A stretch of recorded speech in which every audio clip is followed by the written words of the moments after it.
Welcome to the tutorial on binary comparator.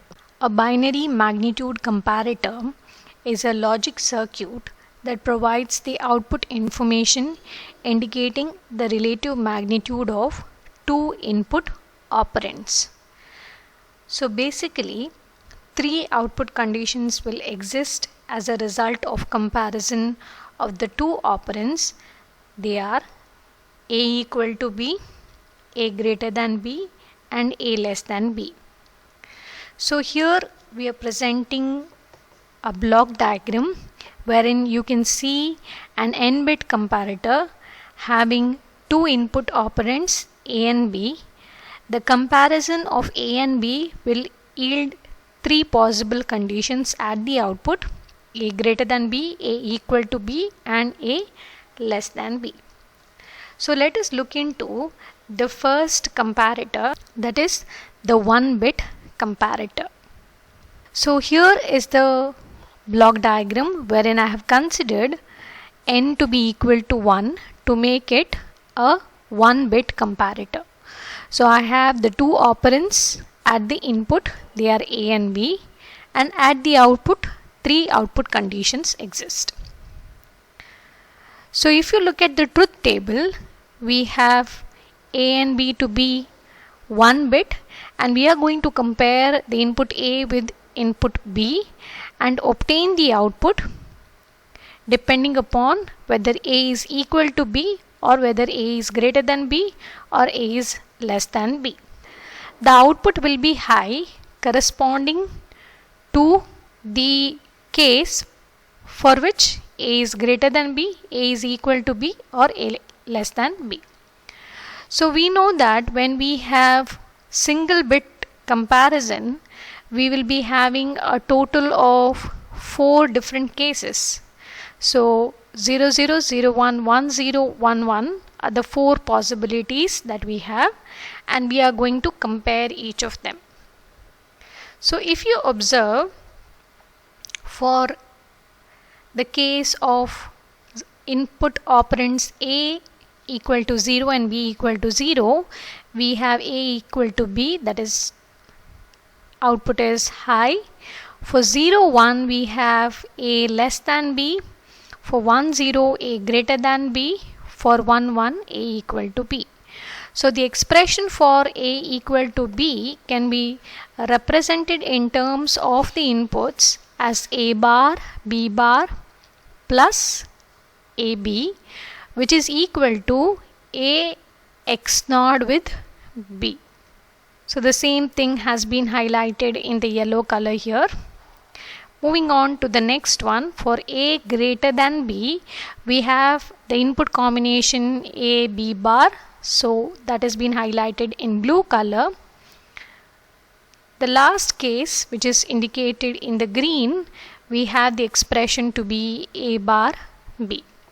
So using these expressions for the output conditions, we can draw the logic diagram in this particular form, wherein we will require the NOT gate to perform the complement, the AND gate to perform the product operation, and this can be represented in terms of an XNOR gate. So I have represented this in terms of an XNOR gate here.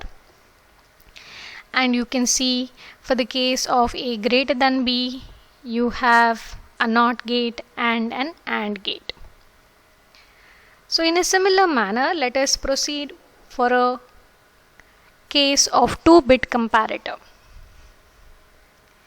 In the 2-bit comparator, again we will be having two operands A and B, but since it is 2-bit comparison, I can represent the operand A as A1 A0, operand B as B1 B0, but the outputs will have three conditions: greater than, equal to, and less than. So when you draw the truth table for a 2-bit comparator, you can see that the total number of inputs will be equal to 16 combinations. The reason being the number of input lines that are present at the input block of the comparator. So here you can see there are 4 lines. So since we are talking in terms of binary representation, 2 to the power 4 will give us 16 different combinations.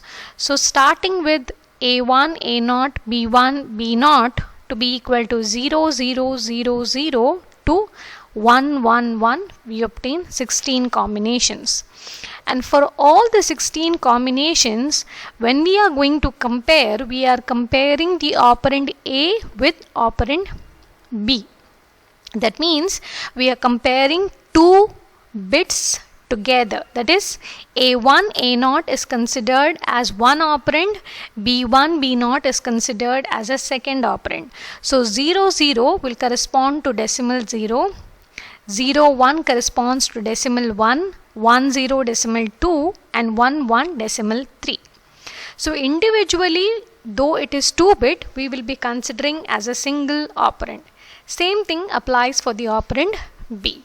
So when we compare, we are comparing only 2 operands A and B and coming to a conclusion depending upon whether A is greater than, A equal to or A less than B. So first I have written the shorthand decimal notations corresponding to A greater than B, which I have highlighted in the yellow color in the truth table. So you can see that corresponding to decimal notation 4, 8, 9, 12, 13, 14, I have the output A greater than B to be equal to logic 1. So similarly, I can repeat for A equal to B and A less than B. For A equal to B, I have highlighted in the blue color and I obtain the minterms corresponding to decimal notation 0, 5, 10 and 15. Whereas for A less than B, which is highlighted in the green color, I obtain the minterms 1, 2, 3, 6, 7 and 11. Now using this shorthand decimal notation representation, I am going to map it onto the Karnaugh map and obtain the canonical SOP expression. So first is the case where A is equal to B. As you can clearly see, we are using a 2-bit comparator which was represented as A1, A0, B1, B0. So totally there were 4 input lines, which implies that we need to make use of a 4-variable Karnaugh map. So we are going to use a 4-variable Karnaugh map and I am going to map these minterms onto the Karnaugh map. So here I have considered this to be A1, A0, B1, B0. So the MSB bits and the LSB bits are considered and I am going to group the various minterms. In this particular case, I can group only single minterm and I obtain the expression for A equal to B as A1 bar, A0 bar, B1 bar, B0 bar plus A1 bar, A0, B1 bar, B0 plus A1, A0, B1, B0 plus A1, A0 bar, B1, B0 bar. Now, coming to the second shorthand decimal notation, A greater than B. Again, I am going to use the 4-variable Karnaugh map. I am going to map these minterms and here I am going to group the minterms in 3 groups. As you can clearly see, we have a group 1 consisting of 4 minterms, another group consisting of 2 minterms and the third group consisting of 2 minterms. So the simplified canonical SOP expression for A greater than B will be A1 B1 bar plus A0 B1 bar B0 plus A1 A0 B0 bar. For the last case, A less than B, again in this case I can group in 3 groups. One group having 4 minterms, another group having 2 minterms, and I obtain the expression as A1 bar B1 plus A0 bar B1 B0 plus A1 bar A0 bar B0. Now, using these canonical SOP expressions, I can easily draw the logic circuit. So I'm rewriting the expressions here for 3 output conditions, and I can easily draw the logic circuit. In this particular case, if you can clearly observe, for A greater than B and for A less than B, we have used AND gates, OR gate, and we have used a complement wherever necessary.